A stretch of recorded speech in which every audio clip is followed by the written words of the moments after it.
জাতীয় নাগরিক পার্টি এনসিপির পক্ষ থেকে আমরা আরপিও অনুযায়ী নির্বাচন কমিশনে দল নিবন্ধনের শর্তসমূহ পূরণ করে আমাদের দল নিবন্ধনের আবেদন আমরা এইমাত্র দাখিল করেছি।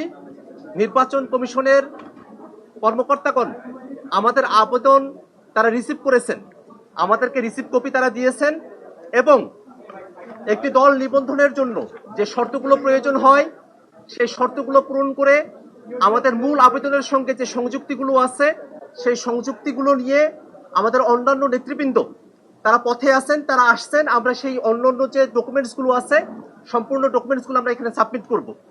আমরা আমাদের পূর্ণাঙ্গ প্রেস ব্রিফিং আর কিছুক্ষণ পরে করব। আমাদের অন্যান্য নেতৃবৃন্দ আসার পরে আমরা শুধুমাত্র একটা জিনিস আপনাদেরকে জানাতে চাই যে জাতীয় নাগরিক পার্টি এনসিপি জনগণের দল হিসেবে, জনগণের পক্ষের শক্তি হিসেবে অভ্যুত্থানকে ধারণ করে বাংলাদেশে যে নতুন রাজনীতি চর্চা করতে চেয়েছে সেই রাজনীতির ডাকে সাড়া দিয়ে সারা দেশের মানুষের এনসিপির সঙ্গে যুক্ত হয়েছেন। তাদের সকলের সদস্য ফর্মগুলো, আমাদের কমিটিগুলো, সম্পূর্ণ ডকুমেন্টস আমরা আজকে জাতীয় নাগরিক পার্টির পক্ষ থেকে নির্বাচন কমিশনে এগুলো আমরা দাখিল করছি।